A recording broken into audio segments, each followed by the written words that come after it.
پاکستان میں کینسر کا علاج نہیں ہو سکتا. یہاں کوئی کینسر کا ہسپتال نہیں بن سکتا،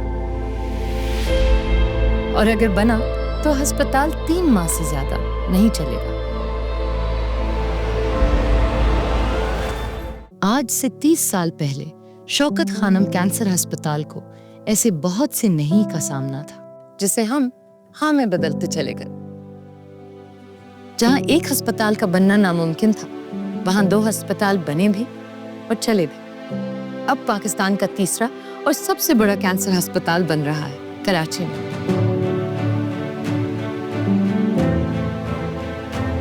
یہاں ملیں گی سندھ اور بلوچستان کی عوام کو ایک ہی چھت تلے کینسر کے علاج کی تمام جدید سہولیات. آئیں شوکت خانم کینسر ہاسپٹل کراچی کی تعمیر ممکن بنائیں.